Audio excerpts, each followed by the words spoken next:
रत्नगढ़ राज्य के छोटे से गांव में किशनलाल और गोपीलाल नाम के दो जुड़वा भाई रहा करते थे। वो दोनों किसान थे। गोपीलाल जहां मेहनत में विश्वास करता था, तो वहीं किशनलाल हमेशा सुखी रहने के मुंगेरी लाल के सपने देखता रहता। एक दिन किशनलाल अपने घर पर आराम की नींद सो रहा था कि तभी उसके पड़ोस में रहने वाली जमुना ताई उसे जाकर बोली, अरे यहाँ पर तुम आराम से सो रहे हो, वहाँ तुम्हारा छोटा भाई फसल काट रहा है। तुम्हें फसल नहीं काटने जाना क्या? अरे जमुना ताई, मैंने तो कल ही सारी फसल काट ली। समझ गई। लगता है हर साल की तरह इस बार भी तेरे भाई की फसल तेरी फसल से दुगनी होगी। किशन दौड़ते हुए अपने भाई के खेत में जाकर गुस्से से बोला, माता पिता ने मेरा नाम किशन रखा था, मगर अपने नाम के मुताबिक मैंने अपनी किस्मत उल्टी ही पाई है। माता पिता के देहांत के बाद मैंने कितनी चालाकी से अपने भाई गोपीलाल के हिस्से की आधी से ज्यादा खेती हड़प ली, फिर भी समझ में नहीं आता कि मेरी फसल उसकी फसल से कम क्यों उगती है।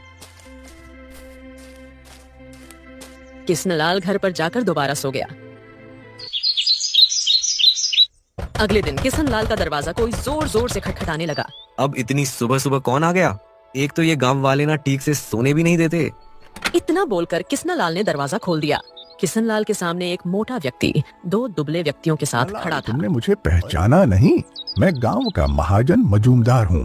तुमने मुझसे 1 माह पहले 60 स्वर्ण मुद्राएं उधार ली थी, मैं वही वापस लेने आया हूँ। अरे मजूमदार भैया, तुम्हें धोखा हुआ है।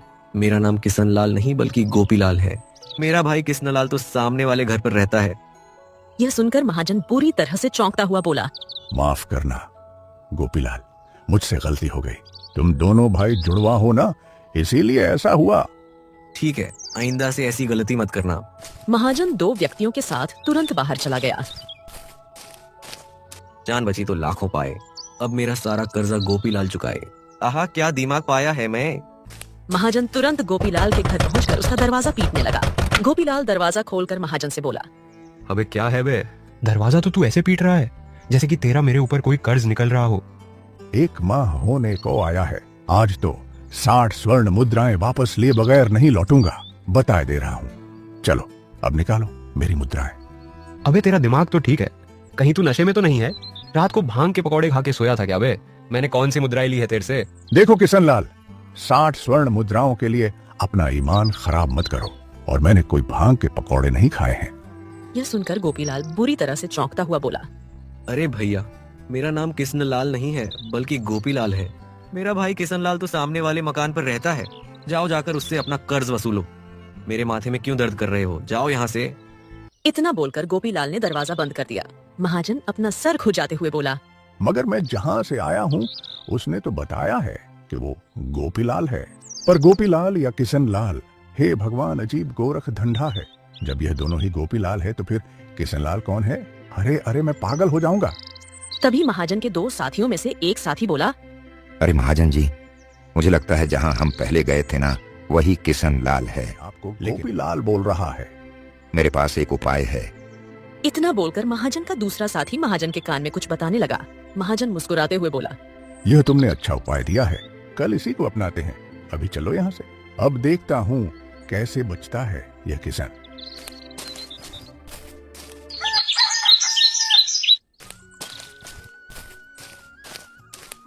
अगले दिन सुबह फिर से महाजन किशनलाल के घर का दरवाजा खटखटाने लगा। किशनलाल दरवाजा खोलकर महाजन से गुस्से में बोला, अरे भैया, तुम्हें बताया तो था कि मैं गोपीलाल हूँ। मैं जानता हूँ, इसलिए तो तुम्हारे पास आया हूँ।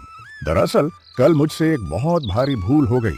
60 स्वर्ण मुद्राएं तुम्हारी तरफ नहीं बल्कि 100 स्वर्ण मुद्राएं मेरी तरफ तुम्हारी निकल रही है। अरे माफ करना किशनलाल, तुम्हें शायद याद ना हो, लेकिन मेरे खाते में लिखा है कि बहुत सालों पहले मैंने किशनलाल से 200 स्वर्ण मुद्राएं उधार ली थी। जिनम से 100 मैंने उसे लौटा दी, और बाकी बची स्वर्ण मुद्राएं मैं तुम्हें आज लौटाने आया हूँ। लेकिन तुम किशनलाल ही हो ना? यह सुनकर किशनलाल खुश होता ऐसी हुआ बात बोला, थी तो तुम्हें पहले बताना चाहिए था ना। मेरा नाम ही किशनलाल है। लाओ लाओ, अब जल्दी से मुझे मेरी 100 स्वर्ण मुद्राएं दे दो, और ऐसी भूल दोबारा मत करना। जल्दी निकालो मेरी स्वर्ण मुद्राएं। यह सुनकर महाजन अपने दोनों साथियों से बोला, यही है किशनलाल, इसी से तुम्हें मेरी 60 स्वर्ण मुद्राएं वसूलने हैं। अब कैसे वसूलना है यह तुम जानो। इतना कहकर महाजन वहां से चला गया और महाजन के दोनों साथी किशनलाल को बुरी तरह से पीटने लगे। किशन कराते हुए बोला, अरे भैया रुको, अरे अरे मत मारो भैया, अरे मोरी मैया, अरे कूद दियो रे, अरे शरीर के साथ होशियारी अच्छी नहीं, अरे छोड़ दो भाई, अरे अरे मार डाला रे, अरे कोई मुझे बचाओ। इतना बोलकर किशन लाल ने तुरंत 60 स्वर्ण मुद्राएं उन दोनों को पकड़ा दी। वो दोनों हंसते हुए वहां से चले गए। अगले दिन किशन लाल अपने खेत में हल चला रहा था कि तभी उसका भाई गोपीलाल दौड़ते हुए वहां आकर बोला। भैया भैया ये देखिए मुझे क्या मिला है। किशन लाल ने देखा कि गोपीलाल के हाथ में एक चमकदार हीरा था।